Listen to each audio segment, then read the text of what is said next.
4, 3, 2, 1, and go. It's the 5 o'clock work release program, the rock station TK101, live at the Civic Center aboard the 3 Days Grace tour bus with Neil. We're actually recording this on Neil's laptop, so very nice of you to supply the equipment for our broadcast in addition to headlining the Civic Center tonight. How you doing? Good, man. Yeah, we're into electronics here, so we can get that done for you, no problem. Neil from 3 Days Grace is with us. The new album is out. Life Starts Now, and it kind of seems like you guys picked up where you left off with 1X, and that would be right back to the top of the rock charts. But there is a little bit of a twist this time out, and maybe it's a bit of change in the band's tone, lyrically anyway. I remember the first time I heard 3 Days Grace, and it was like, I hate, and it's songs like, yeah, pain. There's some songs that go to some pretty dark places in the band's past. On this record, there's a little bit more of a positive vibe. Are there things that have happened in your lives that have maybe precipitated a change in tone? I'd say yes and no. I mean, actually, the last couple years of our lives have been some of the hardest, most traumatic.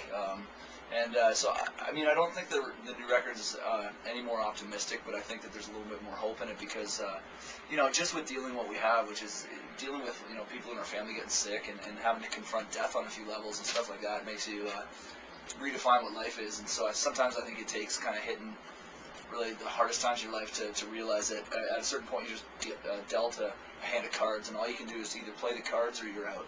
That's it, And so I think this record's a reflection of that, but certainly last little bit has been really hard, and I think it's kind of been reflected on our record. It's our most personal record.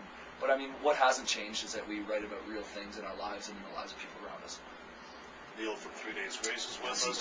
It's the 5 o'clock work release program. Now, when you guys were last out, you were the most played act on rock radio back in 2007 with the 1X album. Is there any pressure to maintain that level of success when you're writing and recording the follow-up, or do you just kind of tune out those expectations and just do your own thing?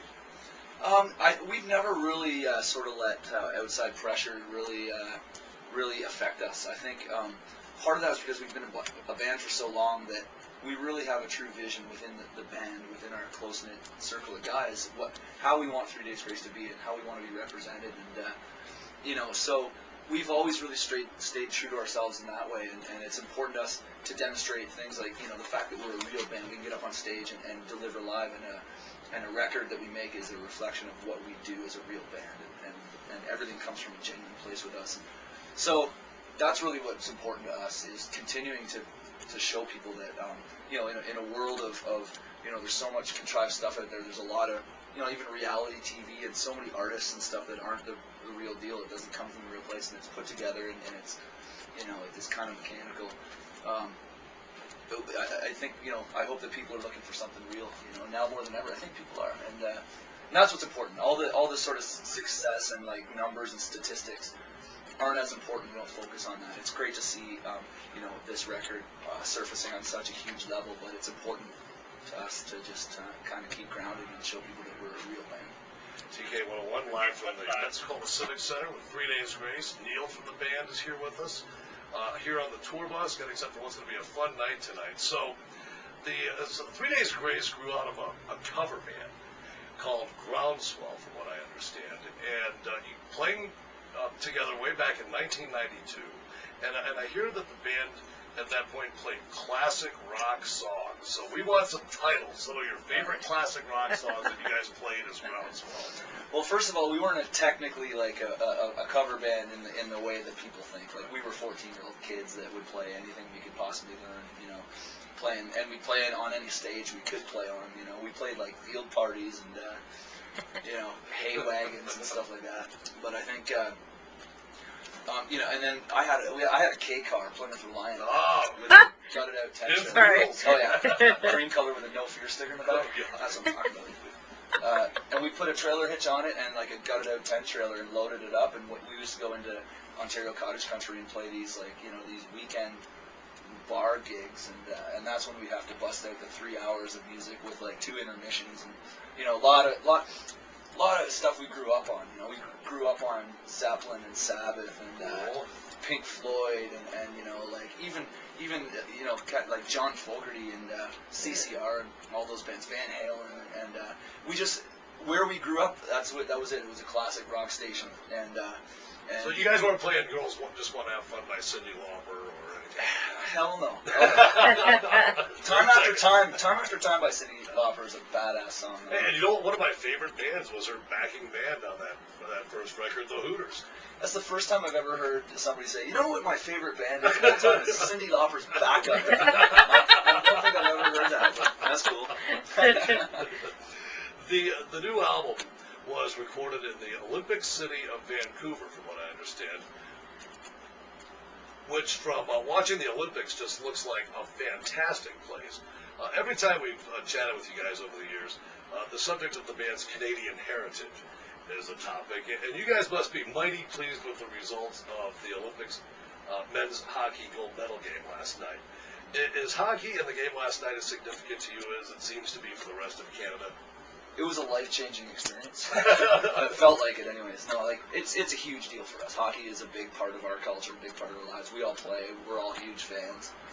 And yeah, to see it at that level, that was probably the best tournament ever. You know, really the highest level of hockey it gets. And we're so, I mean, I can't, in a short answer, I can't explain to you how much hockey runs through the blood of this band. So where were you guys for the game yesterday? We were here in Florida. We were actually, it was a beautiful day. We set up the TV outside, and one of the bus drivers has got like a huge barbecue, and we just like, we ate meat and watched hockey and drank beer out there, and some of the guys bought little crotch rockets, so they're driving around, you know, trying to hurt themselves and stuff. Well, I have to tell you, when the game started, I was like, if we lose this game, we're going to select a Canadian city to bomb. And by the end of that game, I just thought it was such a spirited contest. I think even Americans kind of just took the game at face value as great competition, and that's what I kind of like about the Olympics as opposed to all of at each other. I didn't see one fight break out the entire tournament. So you just went from bombing a city to how great the Olympics are to fighting in a city. That's the Olympic spirit. I think you summed it up.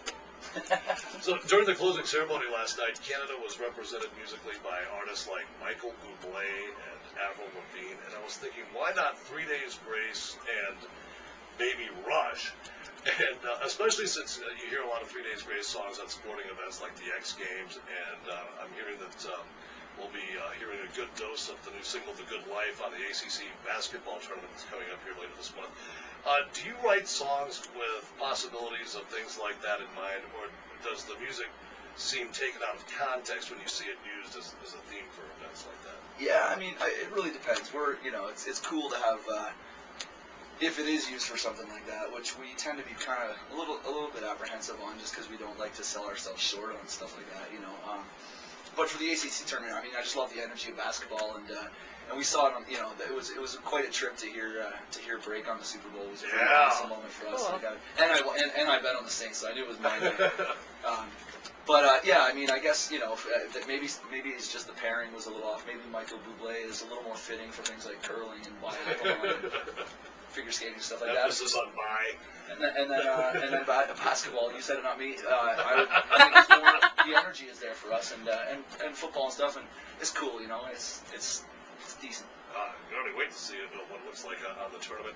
And you guys really have pretty much just started out on the road behind the new album. Any twists, any changes in the show from the last time we saw you guys at the Wharf Amphitheater?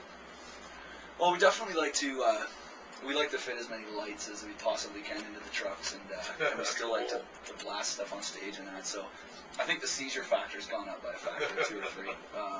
But yeah, I mean, as far as the show, we stick to the kind of the thing of being a raw band, real and live, and I mean, we pride ourselves on, like, we don't use anything like beyond what it takes for 4 guys to get up there and kill it. Like, no backing tracks or any of that shit. We're basically, you know, we all have something in common. Like, when we go to a show or we get into a band or we like a record or something, we go see the band live, and either they can't play their instruments or you're hearing instruments played that nobody seems to be playing because there's some guy on. I don't see a horn section.